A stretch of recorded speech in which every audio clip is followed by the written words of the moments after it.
In this video, we will explore economic costs in the long run. Recall that in the long run, all factors of production or productive inputs like labor, land, and capital can be varied. This means a firm in the long run has more flexibility in what factors of production it will use when changing its output. Since a firm has more flexibility in the long run, its long-run economic costs will be at least as low as its short-run economic costs. Let's suppose that we are running a bicycle manufacturing company. For a given level of output, when a company is minimizing its costs, this equation holds.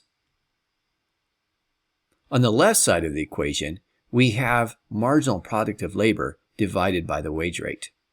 On the right side of the equation, we have the marginal product of capital divided by the rental rate of capital. Recall that the marginal product of labor gives the additional output from employing an additional unit of labor. When we divide by the price of the additional unit of labor, or wage rate, we get things in per dollar terms. That is, the marginal product of labor divided by the wage rate is the additional output from spending an additional dollar on labor. Similarly, when we divide marginal product of capital by the price of capital, we get the additional output from spending an additional dollar on capital. So for a given level of output, when a firm is minimizing its costs, the last dollar spent on labor will generate as much additional output as the last dollar spent on capital. Suppose that we are manufacturing 200 bicycles a month. We have 5 workers and 2 units of capital. The marginal product of labor is 2 bicycles per day, and the marginal product of capital is 4 bicycles per day. The daily wage rate is $160, and the rental rate of capital is $200. Is this firm minimizing costs? If not, what adjustments should the firm make to minimize the cost of producing 200 bicycles a month? When we plug in the values for the marginal products and the input prices, we find that the additional output from another dollar spent on capital is greater than the additional output from another dollar spent on labor. So we could produce our 200 bicycles a day cheaper if we hired more capital and employed less labor. Since diminishing marginal returns holds, when we hire more capital, the marginal product of capital will decline. Since we also have diminishing marginal returns in labor, as we employ less labor, the marginal product of labor will increase. When the marginal product of capital declines and the marginal product of labor increases, the inequality gets closer to equality. We will continue to make these adjustments until we are producing 200 bicycles and the equation holds. The hardest to vary input is the size of our manufacturing plant. It can take years to design and build a new manufacturing facility. Suppose that when we started manufacturing bicycles, we started out with a 10,000 square foot manufacturing plant. These are the short-run cost curves when using a 10,000 square foot facility. This size plant makes sense when we are producing Q1 bicycles. Here, our average cost of production is given by ATC1. But when demand increases and we produce Q2 bicycles, our per unit costs increase from ATC1 to ATC2. To produce the greater output in the short run, we can hire more workers, but in the short run, we cannot give the workers the additional space and machinery to make them as productive as they would be with a larger facility. Suppose that we forecast that in the future that demand is going to increase even more and we plan to produce Q3 bicycles. To make this possible at a lower per unit cost, we construct a larger 20,000 square foot plant. Now we are able to produce Q3 at a much lower per unit cost, ATC3. However, when demand picks up again and we increase production out to Q4, our per unit costs once again increase as we hire more workers but are not able to expand the manufacturing facility in the short run. After new forecasts, we decide we need to produce Q5 bicycles. To do this at a reasonable per unit cost, once again we require a larger plant and construct a 30,000 square foot facility. With this even larger plant, we can produce Q5 at a per unit cost of ATC5, which is much lower than we could do with the 20,000 square foot plant. We have explored our costs at 3 different plant sizes. There are actually an infinite number of different plant sizes that we could choose from, not just these 3 options. In the long run, all inputs can be varied. Due to the increased flexibility in the long run, per unit costs in the long run are at least as low as the less flexible short run.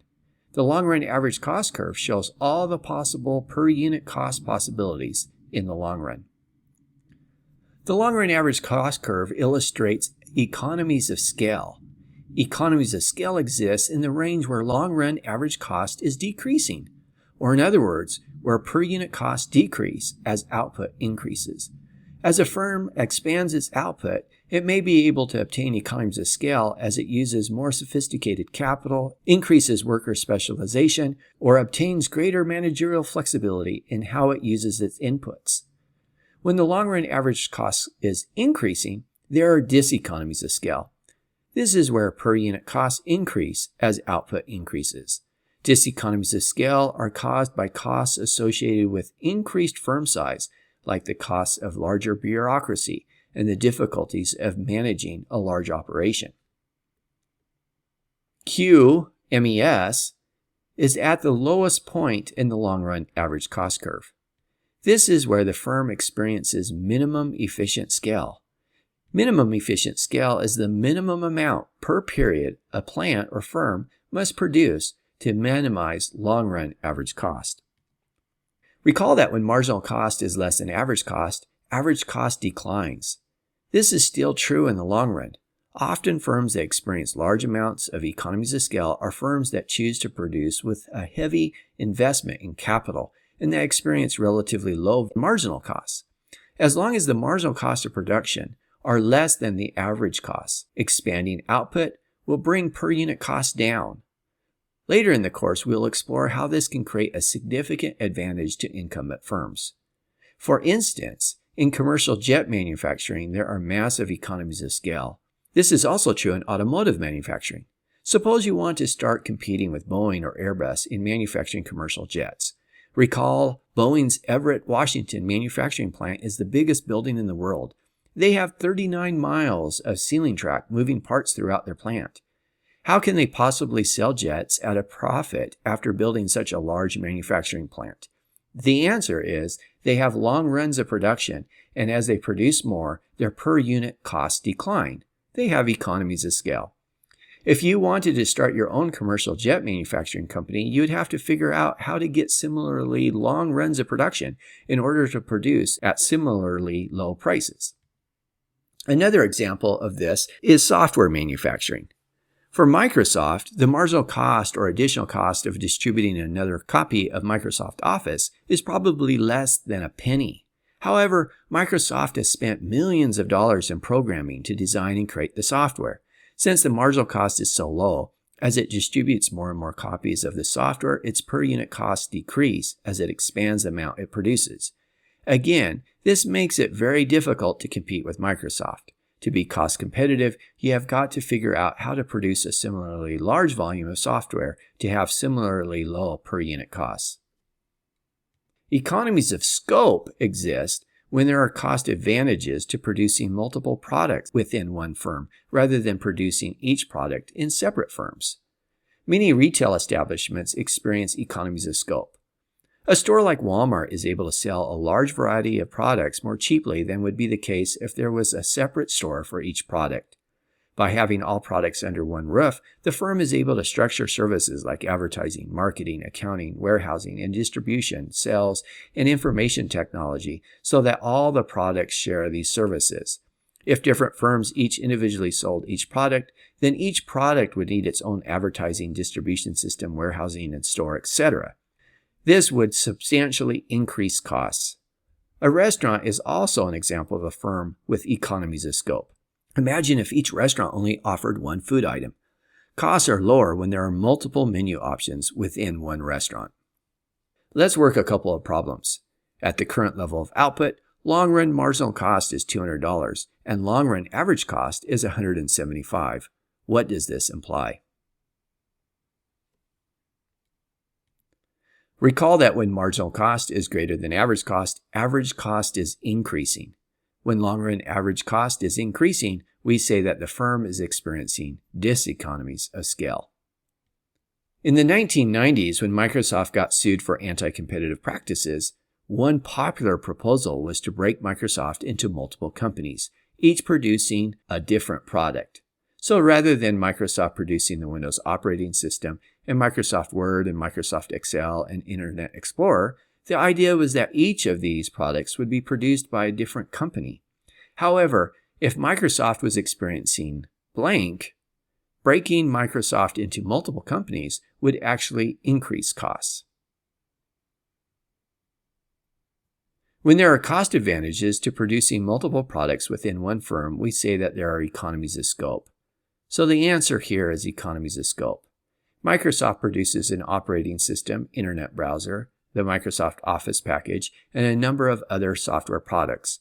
You can imagine that design teams for Microsoft Word or Microsoft PowerPoint may benefit from the ideas of the Microsoft Excel design team. Having all products produced within the same company lowers the cost of collaboration between the programming teams. The different products can also share the same production, advertising, distribution, and general management resources. Since Microsoft experiences economies of scope, if each of these products were produced by a different company, overall costs would increase for given levels of output. Economies of scale exist when producing more of a single product lowers costs. Economies of scope exist when there are cost advantages to expanding the variety of products produced within one company. Microsoft is actually a good example of both economies of scale and economies of scope. But this scenario is describing economies of scope.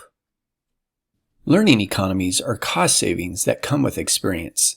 These cost savings can be a source of incumbency advantage over potential entrants. Learning can occur at the individual level as workers learn to perform tasks in less time. However, generally the most powerful learning occurs at the firm level as routines are developed that make the entire firm more efficient. Examples could be improvements in how production processes are configured, better coordination across the firm, or better understanding how to incentivize individual workers. Learning economies can be illustrated using a firm's long-run average cost curve. On the horizontal axis is output per period. The period is a relatively short period of time, like a year or a month. When output per period increases from QA to QB, per unit cost decrease from average cost A to average cost B. This decrease in per unit costs as output per period increases is economies of scale. Learning economies take place over the course of many periods. Let uppercase Q be the cumulative output over multiple periods. If a period is a year, the cumulative output is equal to the output from year 1 plus year 2 plus year 3 and so forth. Please note that the output on the horizontal axis is output per period, lowercase q, not uppercase Q. The effect of learning is to shift the long-run average cost curve down. This makes it so that per unit costs are lower for any given output in a given period. You can see that at QA, average cost is now lower than it was before. This is also true at QB. In summary, economies of scale are shown as a movement along the long-run average cost curve, and the effect of learning is to shift the long-run average cost curve down. Each year, Nolan's Lawn Gnomes sells 5 million lawn gnomes. Despite the fact that input prices have not changed, the long-run average cost of producing 5 million gnomes decreased. What is this due to?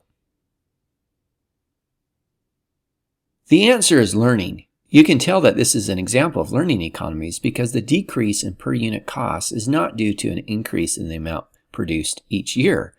Rather, there is a decrease in the per unit cost of producing a given amount of lawn gnomes in a given year.